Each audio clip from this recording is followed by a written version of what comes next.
In a climate where multiple genocides, apartheid, and campaigns of state-sanctioned violence are occurring simultaneously, I began to wonder what life looks like after a nation undergoes these categories of devastation. In 2021, the International Center of Transitional Justice defined the practice as the employment of judicial and non-judicial measures to redress legacies of systemic human rights abuses. Today, we look at one of the most notorious examples in recent history, South Africa. South Africa is one of the oldest civilizations in history, with archaeological findings suggesting that various hominoid species existed in South Africa about 2.5 million years ago, with modern humans inhabiting the region over 100,000 years ago. The first known people were the indigenous Khoisan and Bantu-speaking peoples from West and Central Africa who settled in the region 2,000 to 1,000 years ago. In 1652, the Dutch, also known as Boers, the Dutch word for farmers, established the first European settlement at Turtle Bay. And in 1795 and 1806, the British came. In the 19th century, Mafeking ravaged the region and saw the formation of the Zulu kingdom, among others. The region was further colonized, and diamonds and gold were discovered, bringing a shift towards industrialization and urbanization. The Union of South Africa was created in 1910 out of the former Cape, Natal, Transvaal, and Orange River counties, becoming a republic in 1961.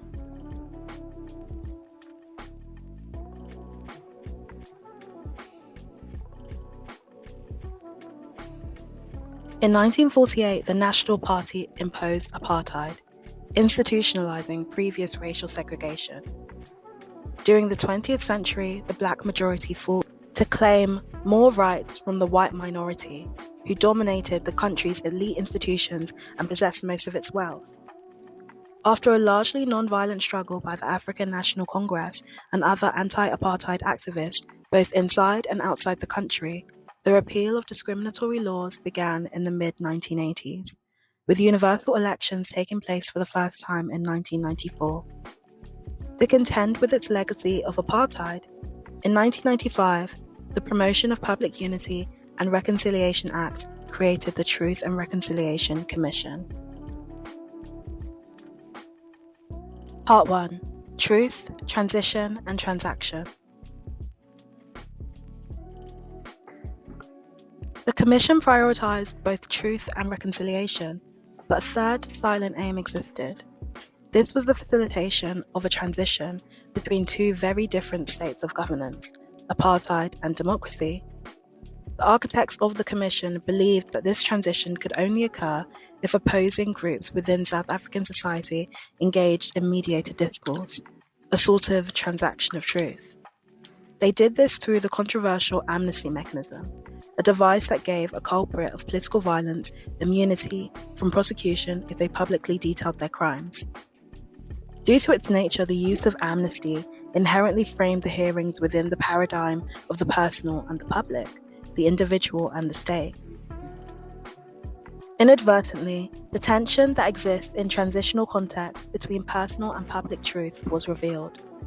Within the proceedings, personal truth was elevated because both victim and perpetrator were able to openly discuss their suffering and complicity in the same forum for the first time. For the victims, to simply be received by a compassionate state when government institutions were once characterized by their hostility and oppression was cathartic. To hear their former oppressors atone for their sins did much to advance these sentiments, and in this way, the Commission was able to help displace blame with forgiveness in many victims. The Commission was also able to help perpetrators come to terms with their guilt and responsibility for implementing the policy of apartheid. In her 2016 essay, Anger and Forgiveness, Martha Nussbaum aptly terms these emotional exchanges as moral transactions, and she argues that they gave what is essentially a legal procedure a poignant human voice. Overall, the Commission was most successful in providing an abundance of information about the horrors of apartheid. In other words, The hearings expose a vast quantity of factual truth. But the truth is multifaceted, and there exists a difference between the function of truth on personal and public levels. To the individual, the truth is a precursor to justice, but to the state, it serves the political necessity of collective transition. Such tension elicits natural questions regarding the relationship between truth, transition, and moral transactions. Nussbaum suggests transition should always take priority over transaction. But I think this is misguided. After all, imposing the will of the state on the collective is a tyranny in and of itself. Nevertheless, the Commission's preoccupation with this agenda of truth, transaction, and transition meant that it was able to strike an appropriate balance between the state's desire to transition and the need of the individual to heal. The emphasis on this agenda of goals can be seen in the careful deployment of amnesty. Contrary to popular perception, it was used rather sparingly. According to a 2021 report by the United States Institute of Peace, the Amnesty Committee granted only 849 of the 7,112 amnesty applications that it received. 5,392 cases were refused, while the other amnesty applications were withdrawn. In striving for this balance, the Commission acknowledged that moral transactions are necessary in the process of transition. This is a more underrated aspect of the Commission's legacy, but a profoundly important one. The personal constitutes the collective, so to deny healing on the micro level creates a false public truth. Thankfully, South Africa did not make this mistake. In 2012's Reconciliation, Relationships, and the Everyday, All Greedy argues that moral transactions and transition exist in the realm of spectacle. The extreme emphasis placed on them during transitional discourse demonstrates that transitional justice is currently more extraordinary than ordinary. This is concerning to me. The prominence of spectacular dimensions within transitional justice disguises the ordinary difficulties that apartheid and other systemic violations cause. In Rediscovery of the Ordinary, Jabulu Ndebele echoes this sentiment and calls upon Black South African literature to move beyond its too narrow focus on politics and protest. Ndebele critiques the superficiality of failing to probe beyond the interaction of surface symbols. Yet it is an interesting paradox, as in the realm of spectacle, there is a valid place for symbols. They publicize and create a public truth, settling the concept that systemic human rights violations occurred in the collective sentiment. This is undoubtedly a positive legacy and contribution of the Commission to transitional justice as a discipline. The facilitation of moral transactions is a valid function of transitional processes. In nations where moral transactions or transition is not encouraged, there exists an entrenched divide. This can be seen today in the United States of America, where popular sentiments regarding the country's racial past differ to the extreme. On the contrary, by forcing public attention to the stories of victims, it is quite impossible for any South African to impose a more palatable narrative onto apartheid. This enables a public moral transition from what Alex Brain describes as a state of denial to one of acceptance. The Commission's validity in pursuing truth does not undermine the thesis that reconciliation and reconstruction is a better, more substantive agenda in transitional justice. Truth, in conjunction with the processes of moral transaction and transition that accompany it, is a necessary prerequisite to reconciliation, which Grady argues is intrinsically relational. As it is relational, it requires mechanisms such as the Commission to facilitate personal encounters and dialogue. Where the Commission went wrong was by failing to make these moral transactions vehicles of social transformation. Part 2. Reconciliation and Reconstruction. After the pursuit of truth, the Commission's second main mandate was to enable reconciliation. To revisit reconciliation and the everyday, Grady states that reconciliation can best be defined as the work of reconstructing relationships through enlightened processes at a variety of levels, including social, interpersonal, political, institutional, and economic. By this standard, reconciliation was a far less successful endeavor than the pursuit of truth. Reconciliation exists in the realm of the ordinary, while the Commission's dedication to the truth can be conflated to a dedication to the extraordinary. As aforementioned, the truth and reconciliation have an intimate relationship. Rather than having a disjointed dynamic, reconciliation fluidly builds on the moral transactions that the truth enables. Hoodie and Hartzell's notion of costly signals of conciliatory intent provides an excellent framework through which we can examine this relationship. Moral transactions inherently involve costs. One cost to the former leadership is the loss of power and credibility. Nevertheless, the personal transactions that can occur from disclosures of truth can enable competing parties to build confidence and trust. This is called cost signaling, where a party signals conciliatory intent by indicating a willingness to bear these costs. The former South African leaders were not willing to bear these costs, nor were they willing to lose credibility. They demonstrated a perpetual reluctance to take accountability for apartheid. In Truth and Reconciliation in South Africa, Bahrain notes that it was the foot soldiers who were blamed for implementing the racial policies that these leaders had created. This manifested in a number of actions taken to undermine both the legitimacy of the Commission and the African National Congress. For example, the former leadership sued both Desmond Tutu and Bahrain, who were the chairman and deputy chair of the Commission respectively, demanding a public apology and Bahrain's resignation. Now, the effect of this stance is that the positive moral transactions that the Commission initially created soured. After all, how can reconciliation occur when the guilty party adamantly professes their innocence, in spite of abundant moral truths to the contrary? More importantly, in transitional contexts, the guilty party are usually the political elite, who maintain significant socio-economic power despite being ousted.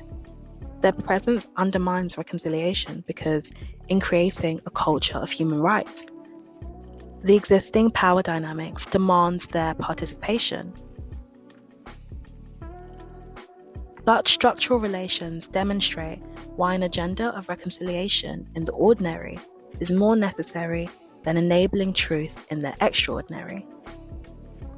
To better distribute power so that the majoritarian desire for human rights is able to come into fruition.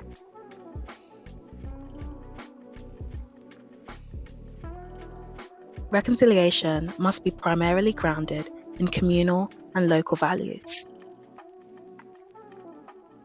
Transitional mechanisms must prioritize the reconstruction of local social networks, political relationships, longer-term engagement, and inclusive participation. This is particularly important in the South African context, where communities were segregated along racial lines.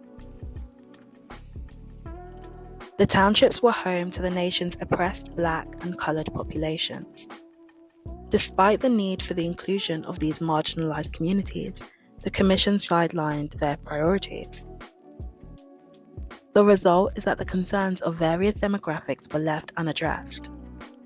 Bahrain observed that the myth of the Black Peril persisted in Afrikaner and Outlander communities after the Commission. This was a belief that can be traced back to the racial policies contained in the 1910 Constitution and had resulted in a very real support for apartheid within these communities. The effect of local priorities being put aside is that the Black Peril myth not only endured, but it was repackaged as a fear of Black revenge, derailing support for the Commission in white communities. In Black communities, there was a valid distrust for the state and its weapons. After all, It had been through the law that apartheid had been incrementally implemented. Moreover, at the behest of apartheid leadership, security forces often stoked tribalist tensions with deadly results. The complicity of the KwaZulu security forces in a violent confrontation between the Xhosa and the Zulus famously derailed peace talks between Mandela and de Klerk. The effect of these issues being ignored is that there could not be a substantive faith that a policy of apartheid would not see the light of day in South Africa once again. In 2003's Bearing Witness, Fiona Ross highlights how female freedom fighters were excluded by the Commission. Her research details how Black female activists, who had a considerable impact in their townships during the 1980s, were unable to exert this influence during Commission proceedings. The effect of this is that the experiences that these activists could have contributed and the knowledge that they held of the issues within their communities went unknown. In The Cry of Winnie Mandela, Ndebele argues that the Commission employed a gendered narrative template so that it could create a culture of political posture. This is convincing to me. In the binary space of individual and state that the Commission created, it makes sense that the everyday structure of oppression in sexism was reproduced. In other words, the Commission's moral framework was unable to perceive women with complex identity categories because South African society did not value their contributions to the resistance effort in this way. These women were both victims, a category with a feminine and negative social value, and resistance fighters, a category with a masculine, positive social value.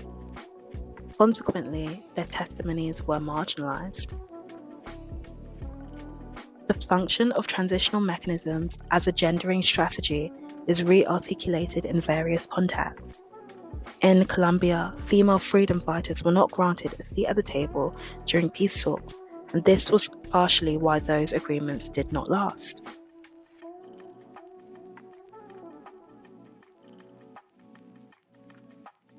This lack of access is an obstacle to reconciliation. If community leaders are sidelined during transitional processes, then local grievances are not aired, and this limits reconciliation. But even more crucially, it means that the state does not have the information needed to improve their circumstances in a material sense. This hinders the state's ability to reconstruct the nation in a more equitable image. However, critics viewed the neglect of the townships through a more cynical lens. The state-oriented perspective of the Commission may have been a tactical move to maintain a monopoly on violence and centralized power. This is unconvincing to me, as I go on to outline that the state did not maintain a monopoly on violence, precisely because it did not give these communities a voice. The Commission's failure to give a voice to community leaders reflects the blind spots that have beleaguered transitional processes ever since.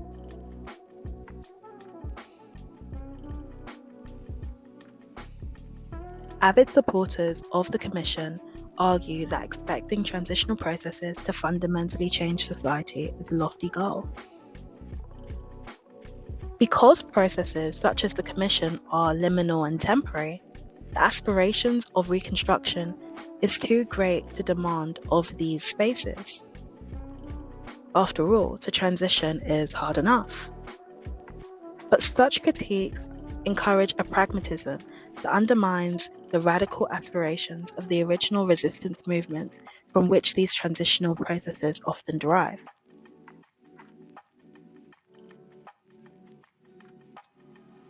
The impact of this pragmatism is seen in the post-transitional violence that plagues nations undergoing transition.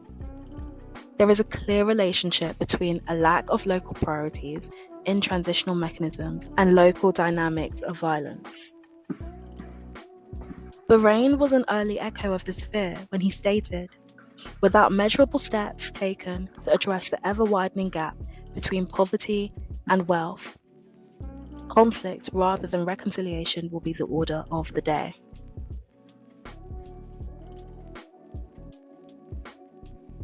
Democratization is inherently dangerous, as regime transition is often the main precursor to conflict. For example, violence has been endemic in many states in Central America. Angelina Godoy identified that post-transition Guatemala exists on a razor's edge between the public violence of state-sponsored genocide and the private violence of post-war criminality. Bahrain's prediction of post-apartheid South Africa was an unfortunate reality due to the omnipresence of violence. But this is a consequence of the Commission reconfiguring violence rather than helping it end. In this way, we see the drawbacks of employing a top-down, truth-centered approach in all transitional contexts. This approach also undermines the efficacy of attempts by the criminal justice system to address post-transitional violence. After all, where is the coherence in an apartheid assassin being granted amnesty, but a car hijacker receiving the full wrath of the law? The Commission's unwillingness to engage with informal sources of power facilitated post-transitional violence. Part 3. Ecology and Decolonization.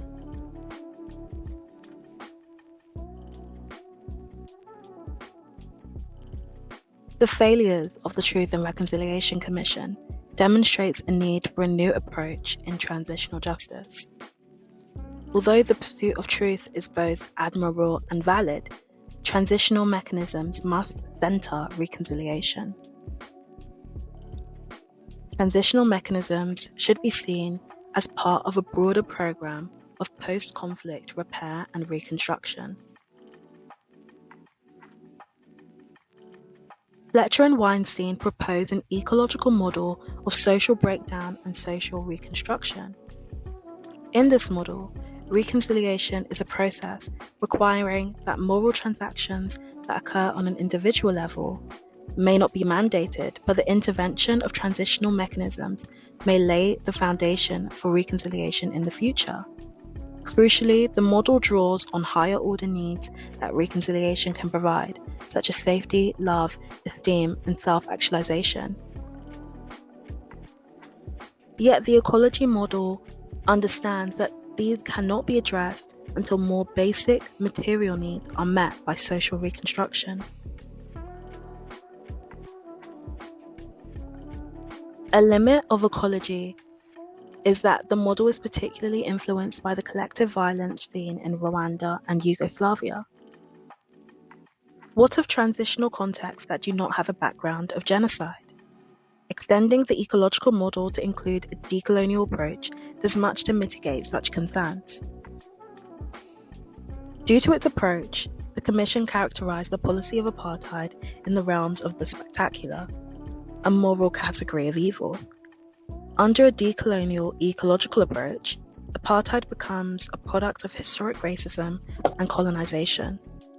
Such an understanding would have been a precursor to a commission with a social relational facility, particularly across races.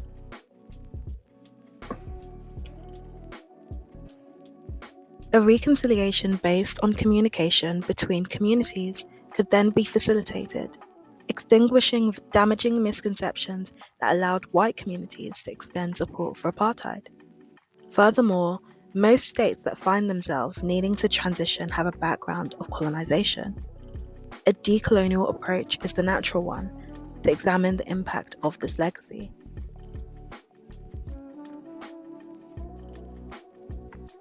Admittedly, transitional justice does seem to be moving in the right direction already. There has been a birth of smaller-scale transitional mechanisms where community issues are a priority. An example is the Truth and Reconciliation Commission of Canada, which existed between 2008 and 2015. This commission was predicated on the state's acknowledgement of the damage inflicted on the native indigenous population through the residential school system. The contribution of community leaders enabled specific future agenda points, such as equity for Aboriginal people within the legal system and the introduction of certain youth programs. The process was imbued with a self-awareness that much of the systemic racism Canada's Indigenous population faces is a legacy of colonisation and discriminatory acts, such as the Indian Act of 1876, which is ironically the statute that inspired apartheid. Part 4. Legacy. Within transitional justice, there exist competing pressures between an idealist agenda of truth, transition, and transaction, against a more substantive agenda of reconciliation through reconstruction. South Africa's Truth and Reconciliation Commission chose the former, and as a result, an abstract, moral, borderline theological treatise was promoted, as opposed to a structural reform that would have improved the lives of marginalized Black South African people in a material sense.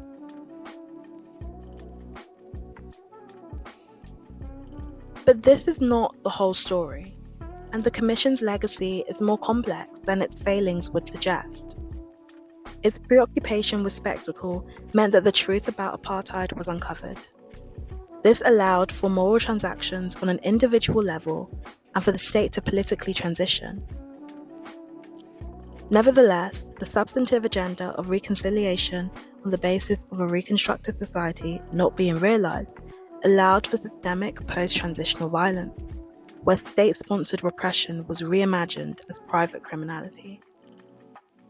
In the failures of the Commission lie valuable lessons for transitional justice as a discipline, and point to a future where ecological and decolonial approaches reign. Thank you very much for watching. Let me know your thoughts in the comments, whether you think that there are learnings that we can take away from this process and use again in our current context and in our current geopolitical circumstances, or whether you think that commissions in general just are not very helpful, and what other transitional mechanisms you prefer. Yeah, it would be so good to hear from everyone and hear your thoughts. Thank you. Bye.